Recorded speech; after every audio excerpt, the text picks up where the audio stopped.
நான் Vidyashree Subramaniam. Thought for the day. ஒரு நாள் ஒரு ஃப்ரெண்ட்ஸ் ஒரு 10 பேர் சேர்ந்து ஷிப்பில் வந்து அவங்க போயிட்டு இருந்திருக்காங்க. ஓகே, நல்ல க்ரூஸ் ஷிப்பில் அப்படியே போயிட்டு ஜாலியாக எல்லாம் பேசி சிரிச்சுட்டு ஹாப்பியாக போயிட்டு இருக்கும்போது திடீர்னு நடுக்கடலில் ஷிப் வந்து ஏதோ பிரச்சனையாகி அது வந்து மூழ்க ஆரம்பிச்சிருச்சு. மூழ்க ஆரம்பித்தோடனே எல்லாருமே ஷிப்பில் இருக்கவங்க எல்லாருமே தப்பிக்கவே முடியாத சூழ்நிலை ஆயிடுது. முக்கியமாக இவங்க கூட போன ஃப்ரெண்ட்ஸ் எல்லாமே இறந்து போயிடறாங்க. ஒருத்தர் மட்டும்தான் தப்பிச்சிடுறாரு. அவர் மட்டும் எப்படியோ நீந்தி போய் ஏதோ முதக்கிற ஆப்ஜெக்ட் மேலே ஏறி எப்படியோ தப்பிச்சு அவர் வந்து இந்த ஒரு கரையில் ஒதுங்கிடுறார். கரையில் ஒதுங்கினோடனே அவருக்கு என்ன பண்ணுறதே தெரியல. யாருமே அந்த ஐலண்டில் இல்லை. சரி, இவர் என்ன பண்ணுறாரு, அதுக்கு நம்மளும் உயிரோட முடியுமா? ஸோ அவர் என்ன பண்ணுறாரு, அங்கே இருக்கிற செடி கொடி மரம் பழங்கள்லாம் பொறிச்சு சாப்பிட்டுட்டு எதையோன்னு சாப்பிட்டுட்டு அப்புறம் நைட் ஆனால் ரொம்ப குளிர் வந்துடுது. சரின்னா அவர் கஷ்டப்பட்டு என்ன பண்ணுறாரு, அவர் டெய்லி வந்து ஒரு பிளான் பண்ணி அவருக்கு ஒரு குடிசை மாதிரி கட்டிடுறாரு. குடிசை மாதிரி கட்டிட்டு என்ன பண்ணுறதுனே அவருக்கு தெரியல. யாருமே அந்த ஐலண்டில் இல்லை. அப்புறம் நைட் ஆனால் என்ன பண்ணுவார், ரொம்ப குளிர் எடுக்கும்.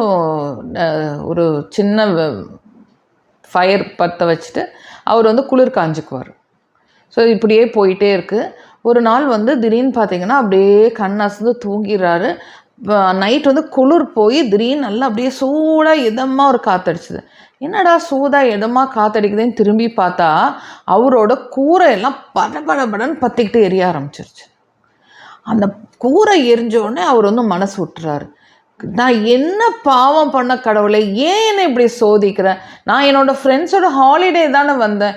நானும் என் ஃப்ரெண்ட்ஸோட செத்துருக்கலாம்ல, ஏன் என்னை மட்டும் உயிரோடு விட்டேன்? நான் வந்து இங்கே வந்து என்ன பண்ணனே தெரியாமல் திக்கு தெரியாத காட்டில் நான் உட்காந்துட்டு இருக்கிறேன். நான் அது கஷ்டப்பட்டு என்னைய குளிருக்கு பயந்துட்டு ரொம்ப இதாக இருக்குன்னு சொல்லிட்டுனா நான் ஒரு கூரை கட்டினேன், அதையும் நீ எரிச்சிட்ட. நான் இந்த மாதிரி வாழ்க்கை நான் வாழணுமா? என்னோட தலைவிதியை தயவுசெய்து மாற்ற, நான் போய் சாவ போகிறேன் அப்படின்னு சொல்லிட்டு ரொம்ப கத்தி அழுது ரொம்ப ஆர்ப்பாட்டம் பண்ணுறாரு. அவருக்கு வந்து என்ன பண்ணுறதுனே தெரியல. ரொம்ப அழுது டயர்டாகி தூங்கிடுறாரு. இப்படி ஆயிடுச்சு அப்படின்னு சொல்லி திடீர்னு பார்த்தா காலையில் வந்து அவர் எந்திரிச்சு முழிச்சு பார்க்குறாரு. கண்ணு முன்னாடி வந்து ஒரு கப்பல் வந்து நிற்குது. கப்பல் வந்து நின்னோடனே இவனுக்கு ஆச்சரியமாக இருக்குது. எப்படி உங்களுக்கு தெரியும் நான் இங்கே இருக்கேன்னு அப்படின்னு கேட்குறாப்புல. இல்லை, இங்கே வந்து நெருப்பு எரிஞ்சுது. அந்த நெருப்பு வந்து ரொம்ப உயரமாக எரிஞ்சுது. எங்களுக்கு வந்து ரொம்ப தூரத்துலேருந்து தெரிஞ்சுது. ஸோ அந்த நெருப்பை பார்த்துட்டு ஓகே யாருக்கோ உதவி தேவை அப்படின்னு சொல்லிட்டு நாங்கள் வந்தோம் அப்படின்னோடனே அப்படியே யோசனை பண்ணுறாப்புல. என்னடா, நேற்று ராத்திரி தான் கடவுள் அப்படி சபித்தோம், என்னோட தலையெழுத்து இப்படி ஆயிடுச்சேன்னு சொல்லி நான் ரொம்ப வருத்தப்பட்டேன், ரொம்ப அழுதேன். ஆனால் ஆக்சுவலி பார்த்தீங்கன்னா எனக்கு வந்து இந்த தீ பிடிச்சி என்னோடய கூடை எரிஞ்சதில் நல்ல விஷயம் என்னென்னா என்னை தேடி மக்கள் காப்பாற்ற வந்திருக்காங்க அப்படின்னோடனே அப்படியே யோசனை பண்ணுறாப்புல. கடவுள் எது செஞ்சாலும் ஒரு காரணத்துக்கு தான் செய்கிறாரு.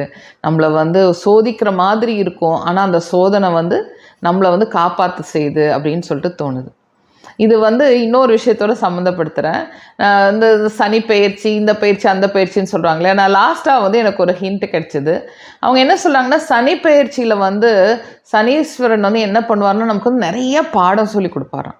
எந்தெந்த பாடம் அப்படின்னா நமக்கு தெரியாத விஷயங்கள்லாம் கற்றுக்கிறதுக்கான வாய்ப்பை ஏற்படுத்தி கொடுப்பாராம். ஸோ சனி பயிற்சி எப்போ எல்லாருமே திட்டாதீங்க. ஒவ்வொரு பாடத்துக்கும் நீங்கள் என்ன நினைக்க, இந்த விஷயம் எனக்கு புரியல, இதை எனக்கு புரிய வைக்கிறாரு, எந்த ரூபத்தில் வேணாலும் புரிய வைப்பார். அப்போது நமக்கு எந்த பாஷையில் சொன்னால் புரியுமோ அந்த பாஷையில் நமக்கு புரிய வைப்பாராம். ஸோ உங்களோட விதியை நீங்கள் திட்டாதீங்க. உங்கள் ஜேர்னியை என்ஜாய் பண்ணி பாருங்கள்.